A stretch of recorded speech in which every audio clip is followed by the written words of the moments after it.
Welcome back, and now for the news in detail. Iraqi protesters have continued their anti-government sit-ins following a deadly crackdown by security forces. 7 more protesters have been shot dead and 80 others wounded in Baghdad and the southern city of Basra. This brings the death toll to over 280 since the protests against corruption and unemployment began last month. Medics say 3 demonstrators died from bullet wounds and a 4th was killed when a tear gas canister pierced his skull. 3 more protesters were killed and dozens others wounded in the southern Basra city. The United Nations says it is receiving daily reports of killings, kidnappings, beatings and intimidation of protesters. The Amnesty International has warned that the deadly protests could turn into a bloodbath. 5 Syrian government soldiers have been killed by Turkish-led troops after intense clashes broke out in northeast Syria. State media says 26 others were injured in the fighting. It adds the Syrian army has taken control of the Shuafa village in the Ras Al Ain area. Earlier, President Recep Tayyip Erdogan said Turkey will not leave Syria until other countries pull out.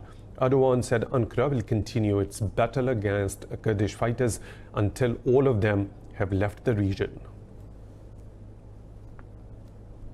Israeli forces have wounded 71 Palestinians in a protest against illegal settlements at the Gaza border. Medics say the victims sustained bullet wounds and tear gas burns.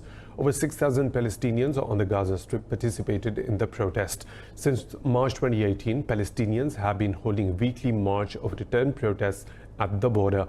Meanwhile, Israeli occupation forces arrested 2 Palestinians. According to the Palestine Prisoners Society, nearly 6,000 Palestinians, including women and children, are languishing in Israeli jails. President Hassan Rouhani says Iran has discovered a new oil field with estimated reserves of 53 billion barrels. Speaking at an event in Yazd city, he said Tehran has disappointed enemies with its economic growth despite sanctions. Iran's non-oil exports are on the rise in the face of unilateral and illegal curbs by the US. We have discovered an oil field with 53 billion barrels. This is a huge oil field stretching from Bostan to the Omdeh region, 2,400 square kilometers wide. This oil layer is 80 meters deep and its accessible oil reserve is 53 billion barrels. Iran has rejected reports that the International Atomic Energy Agency found traces of uranium at one of its sites. On Wednesday, the UN's nuclear watchdog claimed it found traces at an unnamed site in Iran. Foreign Ministry spokesman Abbas Mousavi said IAEA's findings are a trap for Tehran. Mousavi said Iran is hopeful that the watchdog will maintain its vigilance. Earlier, the Foreign Ministry said Russia and China are the only countries keeping it from abandoning the 2015 nuclear deal.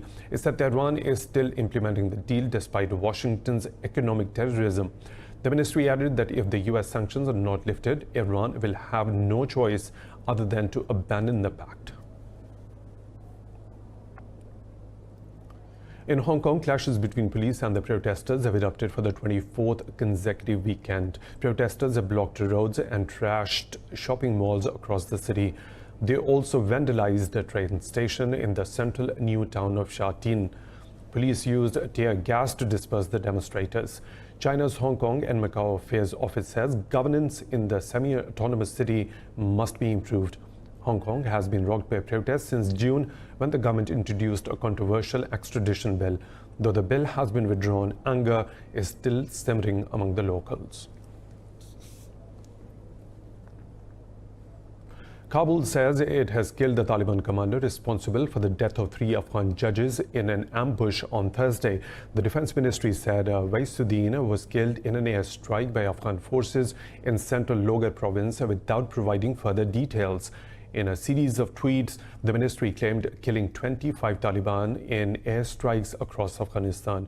The ministry said it has also destroyed and captured Taliban weapon caches during the operations. The Taliban have neither confirmed nor refuted Kabul's statements. Afghanistan's chief executive Abdullah Abdullah has boycotted the recount of the presidential polls. In a statement, his party, the National Coalition of Afghanistan, asked its observers to avoid the process across the country. The party said it is pointless to start recounting without sorting out fraudulent votes first. It alleged there are over 300,000 fraudulent votes that will not be accepted under any circumstances. This comes after the Independent Election Commission asked all observers to attend vote recounting as early as possible. The result of the presidential polls was set to be announced on 19th of October, but has been delayed further. To snub dissent against the court verdict on the Babri mosque case, New Delhi has imposed occupied Kashmir-like restrictions in India's Muslim-majority cities. Yesterday, the Indian Supreme Court handed the disputed land of the Babri mosque to Hindus in a highly controversial verdict. The Indian government has deployed an additional 5,000 troops in Ayodhya, 15,000 in Bengaluru, and thousands in other cities. The government has shut down the internet in Jaipur to curb dissenting voices in the country. The authorities have also shut down educational institutions in many cities. The All India Muslim Personal Law Board has rejected the verdict, announcing that it will file a review petition. The New York Times has published an op-art series of animations exposing Indian atrocities in occupied Kashmir. It depicts the trauma of a Kashmiri experiencing New Delhi's clampdown in the valley. The caricatures explain the sentiments of Kashmiris when India revoked the valley special status and imposed a curfew, cutting it from the rest of the world. They depict the horrors of Indian military raids on Kashmiri houses, ransacking homes and abducting young boys without reason. They tell how many youngsters ran and hid in the fields to avoid arrest and torture. The caricatures show Indian forces torture young boys by hanging them upside down, flogging and electrocuting. The sketches also describe the anguish felt by women after being cut from their families. They also tell the story of a marriage under curfew with no celebration and amid protests. Ankara is observing the 81st death anniversary of Mustafa Kemal Atatürk, the founder of the Republic of Turkey. President Recep Tayyip Erdogan attended the ceremony at Anıtkabir, the mausoleum of Atatürk in the capital Ankara. Speaking at the occasion, Erdogan said Atatürk was the commander-in-chief of the War of Independence. He paid rich tributes to the first president and said he will remain a symbol of esteemed honor. Atatürk died on the 10th of November in 1938 at his official residence in Istanbul. South Korea says the US is very actively trying to persuade North Korea to resume denuclearization talks. The statement came after Pyongyang threatened to abandon the denuclearization process, accusing the US of non-serious behavior. National Security Advisor Chung Ho-yong said Seoul is taking Pyongyang's December deadline very seriously. Earlier, North Korea said the window of opportunity for progress in dialogue with the US is getting smaller. North Korea's Foreign Ministry's representative Jo Chol-so said sanctions on Pyongyang are an unacceptable insult.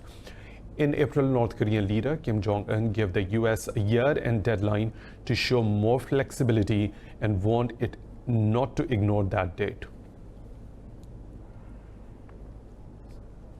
The US will host NATO chief next week to review Washington's agenda of raising defense spending and equitable burden sharing. Despite growing tensions between the US and NATO, President Trump has been pressing NATO to pay more for their defense. The White House says President Trump will meet NATO Secretary General Jens Stoltenberg on 14th of November. The meeting comes ahead of a NATO summit in London on 3rd and 4th of December. Stoltenberg will also meet US Secretary of State Mike Pompeo and members of Congress. Earlier this week, French President Emmanuel Macron warned NATO of Washington's lack of predictability under Trump. German Chancellor Angela Merkel rejected the view, calling NATO indispensable. In Bolivia, police have joined anti-government protests in 3 cities and marched with demonstrators in the capital, La Paz. Security forces have started withdrawing support for President Evo Morales after a disputed election triggered riots. The defense minister ruled out a military operation against the rebellious police. In a tweet, President Morales termed the police revolt a coup. Bolivia has been rocked by deadly violence over opposition claims that Morales rigged his re-election last month. Spain is voting in its fourth general election in as many years to break the political deadlock after a fractured coalition. Prime Minister Pedro Sanchez announced fresh polls in September after failing to form a government. Sanchez's Socialist and Pablo Casado's People's Party are the parties poised to take first two positions in today's elections. Opinion polls show the Socialists are leading, but likely to win slightly fewer seats than in April. It shows the People's Party will be stronger and the far-right Vox Party can become Spain's third largest party. Meanwhile, Catalan separatists are protesting and calling for the release of 9 Catalan leaders who were jailed on election eve. The government has sent additional security forces to the region to make sure today's election is not disrupted. Romania is set to choose its new president today in a highly contested election. This year's election has been overshadowed by a political crisis that saw a minority government installed just days ago. Opinion polls show incumbent center-right president Klaus Iohannis ahead with around 40% of the votes. It shows the center-left candidate and former Prime Minister Viorica Dăncilă at second position with 22%. Dăncilă's Social Democrat government was forced to step down after losing a no-confidence vote last month. If no candidate wins more than 50% of the votes today, there will be a second round of voting on 24th of November.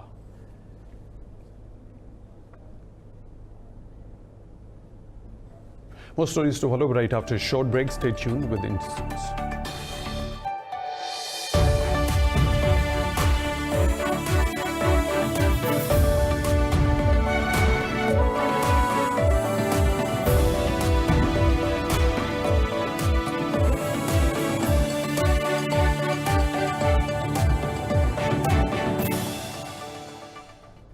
Welcome back. In Japan, thousands of people attended a national festival to celebrate the enthronement of Emperor Naruhito in Tokyo. Some 10,000 citizens and 20,000 invited guests attended the festival.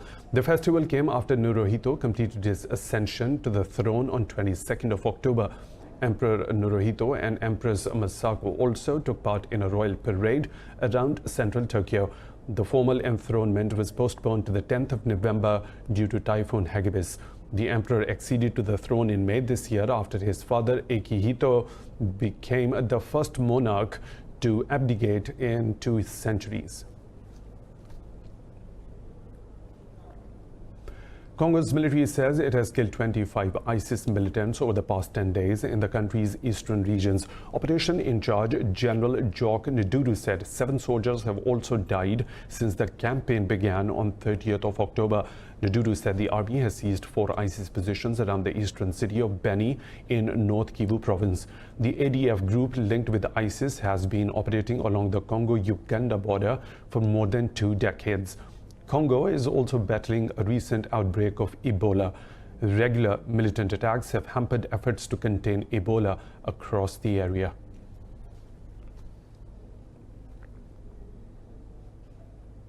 In the Democratic Republic of Congo, 37,000 residents of Zongo city are stranded in floods. Authorities say more than 5,000 homes have been affected. They say heavy rains flooded the Ubangi River in northeastern DR Congo, which caused the disaster. The government says thousands of children are among those trapped without potable water, medicine and food. Rain-triggered disasters have killed and displaced hundreds across the East African region this year. 6 people have died after cyclone Bulbul hit the area between the Sagar Islands of Indian West Bengal and the Khepupara region in Bangladesh. The authorities said over 2 million people have been evacuated from the coastal towns in both the countries. The authorities said 1 person was killed by an uprooted tree in Kolkata and another by a collapsed wall in India's Odisha state. In India, 60,000 were evacuated while over 2 million moved to cyclone shelters. Dhaka Met Department said the cyclone is weakening with 150 kilometers per hour winds. In India, people are suffering from respiratory diseases as a thick blanket of smog continues to engulf the capital city of New Delhi. Authorities sprinkled water on the city's roads, hoping it will help reduce the particulate matter in the air. A public health emergency has already been declared as the air quality index dips to this year's worst levels earlier this week. The situation was exacerbated after farmers in the states of Punjab and Haryana set fire to paddy stubble in their fields. NASA has unveiled its first all-electric experimental aircraft in the California desert. Adapted from Italian-made model, the X-57 Maxwell has been under development since 2015 and will take a year to test its first flight. More in this report. After attaching 2 of the 14 electric motors powered by specially designed batteries, NASA deemed that Maxwell is ready for its first public preview. This is the latest aircraft the National Aeronautics and Space Administration has developed over many decades. A newly built simulator allows engineers and pilots to get the feel of the finished version of the X-57. It's very exciting for us. So I know for me and Tim Williams, the other pilot's going to be flying it. For Armstrong to be getting back into the crewed X-plane work is very exciting for us. NASA X-57 venture includes standards for airworthiness, safety, as well as for energy efficiency and noise. So there's a number of interesting new markets for electric airplanes. The first one's called urban air mobility, and there's many companies trying to get into this area. So if you think of like an air taxi, imagine a taxi, but in 3D, a vehicle that can lift off the ground and take you around a big city, say 20 to 50 to 100 miles. One challenge is improving battery technology to store more energy. Due to limitations, the aircraft is envisioned for use in short-haul flights as a commuter plane.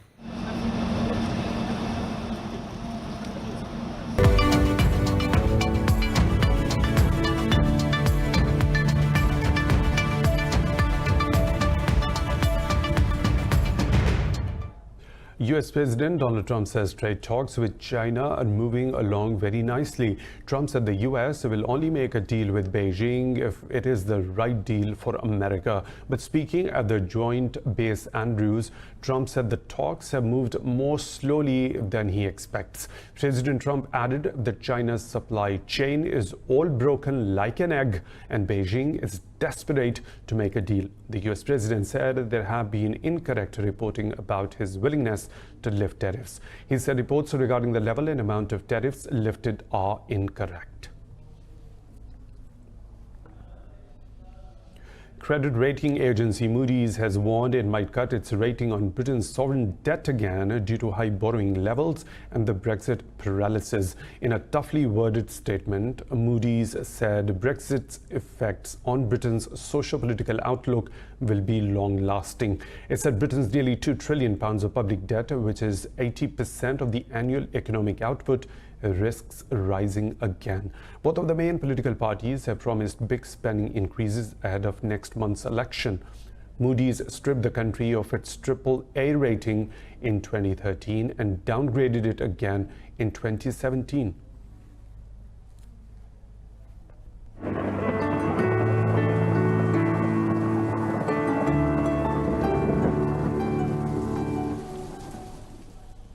Another weather situation from around the globe.